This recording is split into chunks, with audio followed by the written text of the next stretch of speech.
Come of the president testifying in writing or in person, Republican strategist John Thomas. We've also got real clear politics, Phil Wegman. So, John, you think it would be a big mistake? Why?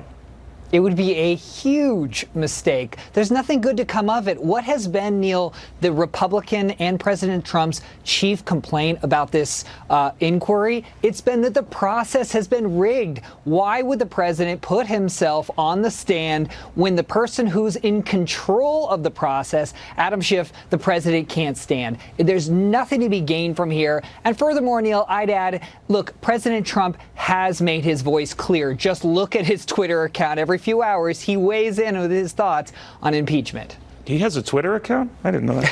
Newsflash. Phil Wegman, let me answer this. The only one I can remember of recent memory, and maybe because I'm just so old, is when Gerald Ford was called before Congress to explain his pardon of Richard Nixon. He comported himself very well. The unfortunate part of that was it just hardened Americans' reaction that this was all a setup and might have cost him single-handedly the election to Jimmy Carter. What do you think? Well, that was before social media and the cable news cycle. Of course. I just mentioned it. Yes. But the feeling right now inside of the White House is that the president has been transparent, and they'll argue that he has nothing to hide. But while the White House is open to offering either written testimony or actually having President Trump come to Capitol Hill and sit for 6 hours, the big if here is whether or not they can get a fair hearing. And what we just heard a second ago is that Republicans don't feel like the process is fair. And so the chief concern here is that they don't want to allow President Trump to become even more of a piñata than he already is. And I talked to one administration staffer earlier in the day, and their feeling was that the president was probably just trolling House Speaker Nancy Pelosi.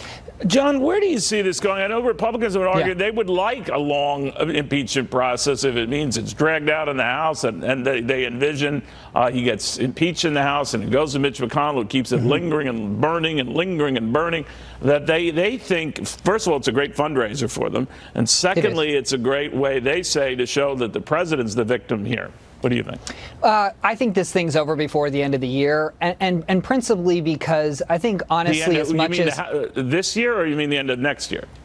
End of I think it's on McConnell's desk in a few weeks, actually. Okay. Interesting. And because, look, partisan politics aside, this president and McConnell and the Republicans want to get back to the business of governing, to get things done. That's how President Trump wins. But here's what I would say. The key piece of evidence, Neil, has been the transcript, which President Trump released. The other issue is President Trump's intent, which he's made clear that he didn't intend to have a quid pro quo. This entire inquiry, Neil, has been second and third-hand accounts about what President Trump's intent might have been. Yeah, you do need to hear from someone who is directly in on a call or talking directly to the president. Maybe that will materialize. I haven't seen it yet, Phil, but is it your sense that things stack up now, that it's really moving the needle anywhere? If you're a Democrat, you want to see the guy, suffer.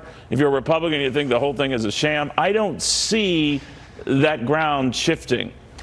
Right, and so both of the bases have been polarized on this issue, and independent voters are in the middle at this point. The chief question is whether or not they think that the president is being honest, or whether or not Democrats are giving him a fair shake. But inside the White House and also among Republicans on Capitol Hill, there's a little bit of glee at the thought that if this does come to the Senate after Christmas, like House Speaker Nancy Pelosi has forecasted, that McConnell could keep, senators who are named Warren and Sanders and Booker and Harris in the Senate as jurors, non-speaking jurors, as Iowa and New Hampshire come closer and closer. All right, we'll see what happens, gentlemen. Thank you all very, very much. Thanks.